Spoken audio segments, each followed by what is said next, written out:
Hey everyone, Dr. Frunkey here, and welcome back to my knife operating room. In front of us is the Grimsmo Knives Rask.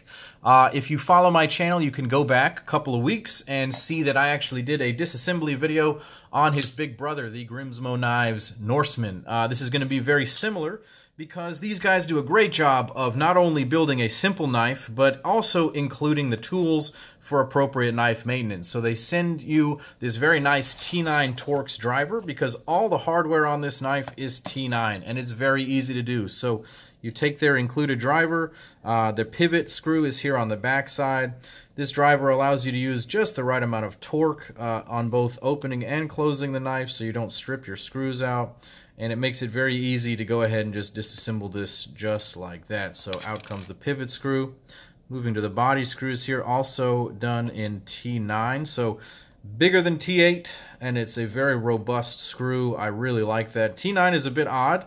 I don't really know of anybody else using T9 specifically on everything, but that appears to be what they've done, and I like it. It's stronger than T8, and it's their own unique thing. And so I would strongly recommend using the included tool because it's a nice piece of kit and it works well. So just like that, your knife is going to be disassembled. So immediately it just comes right apart.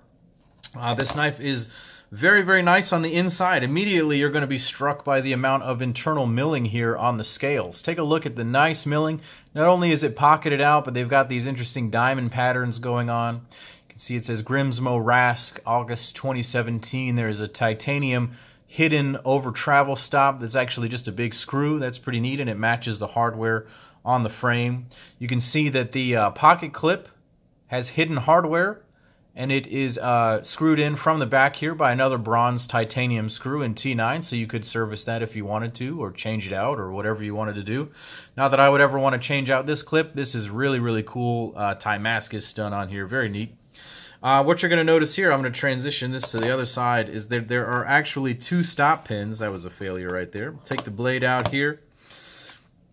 Let's take a look. Let me put that in there. So I didn't really understand what was going on the first time I disassembled a Grimsmo knife and I saw that there were two stop pins. I was a bit confused. I hadn't seen that on another knife. But if you go on their YouTube channel and their Instagram feed, they talk about these things, about how they were able to find tighter tolerances by using a separate pin for opening and closing to allow better overall quality, and that they were happy with the solution that they had found. So I think that that's very unique. It certainly is a testament to their engineering prowess.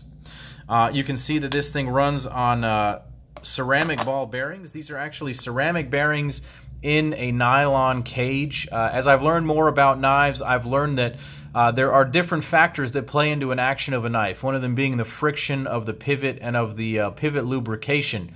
Technically, these ball bearings count as pivot lubrication, and even the coefficient of drag between the ceramic interface and the cage interface is something to think about, where sometimes these can be in a steel washer or even a phosphor bronze washer, and each one of those has its own sort of unique action. This is the solution that the Grimsmo brothers have come up with. I believe they manufacture those themselves. Here you can see the pivot screw, something it's very subtle. If you turn it around, the pivot screw is keyed on this side. You can see that little angle right there. So as you stick it into the face of the knife, it does not freely rotate. So if you get that oriented just the right way with the man's face sort of pointed downward, it sort of locks itself into position. There it goes. Now it's not spinning. And so that's how you know you're ready to assemble the knife. You can see the milling on this side, the bronze titanium standoffs on the inside. Relatively simple stuff going on here. The blade itself is very nice. Oh, you can see my face. There we go again. This thing is really trying to do a hardcore face reveal on me right now. So we're going to go ahead and put this back together. Yeah, one of these days I might end up just doing a face reveal video just because I'm kind of tired of hiding. I'm not really trying to hide. There's nothing that I'm really like running from or anything. And I think that it sort of brings a connection to the community.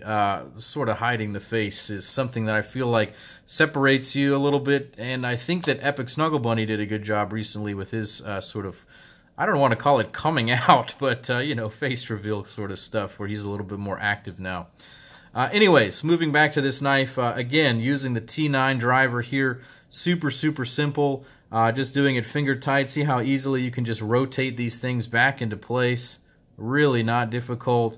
Yeah, sometimes people are super intimidated by these high-end knives and taking them apart and putting them back together, but the Grimsmo brothers really make this super easy for you. Just use a little bit of that torque with the driver here, lock these guys down into place.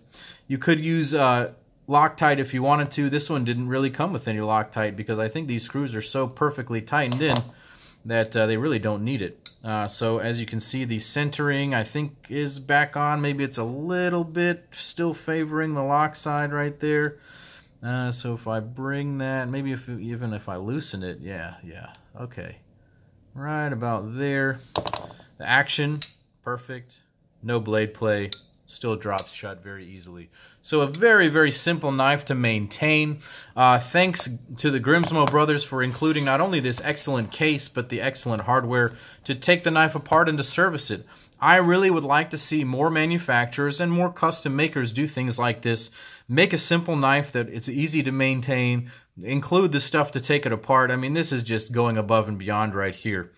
So thank you guys for watching. Tell me what you think of this knife surgery video on the Grimsmo Rask. I want to say thanks to Josh, who goes by Echo Does Knives on Instagram and YouTube, for sending me this knife for a review and for an analysis.